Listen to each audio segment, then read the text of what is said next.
Comment: exchanges should not be taxed, but be prepared. Mark Z. That's the way I look at it. Memo from the U.S. State Department. Directly about Iraq. The last sentence says, there are no taxes or subsidies on purchases or sales of foreign exchange. The dollar is slowly going down in value inside of Iraq. The Iraqi citizens are removing the dollar from their lives, whether it be usage in commercial transactions, business, at the markets. By doing that, they're using their currency the way they were told to do. That action is causing the dollar to lose ground and the Iraqi dinar to gain ground.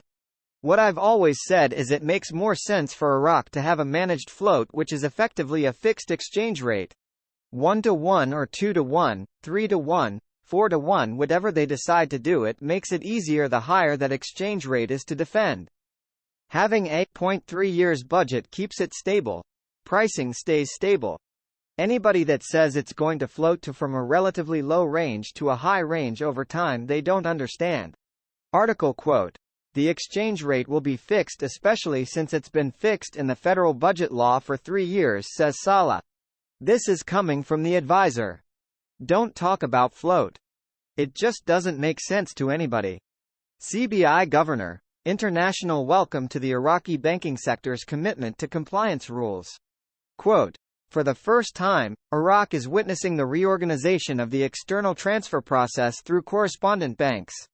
Instead of the central bank or the federal bank being the executive interface for this process. We all know things don't happen fast in Iraq. Iraq has a lot of work to do in order to succeed. The first of which is pass over 100 stalled laws through Parliament to encourage investment in Iraq. And at the same time, the Central Bank of Iraq has to continue reforms to the banking system, digitalization, and apply monetary tools to meet compliance. That's what's slowing down all this process. It's people still using the dollar in Iraq. Even me, I use the dollar in Iraq. When I was there last week, I use a dollar in Iraq. Why? Because it's a lot easier. It's smaller. You don't carry a lot. You carry $500, $600, $700 with you, $1,000 max.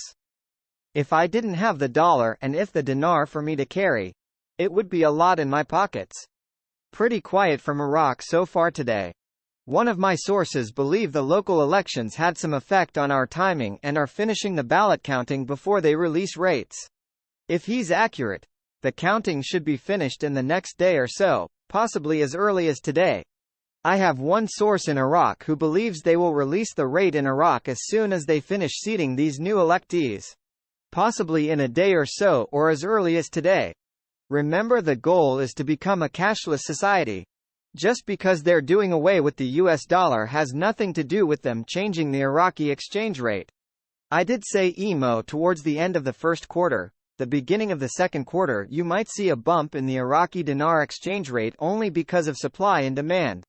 If they do away with using the US dollar and they start using Iraqi dinar more in country, that's going to strengthen the Iraqi dinar.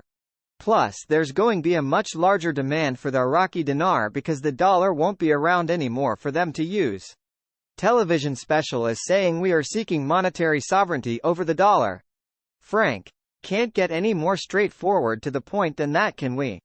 When they say the word monetary, they mean money. They want your currency to dominate. They have told you after January 1st you will not be using anything but your sovereign national currency. To me, that sounds like a currency that has great pride in being announced to the world.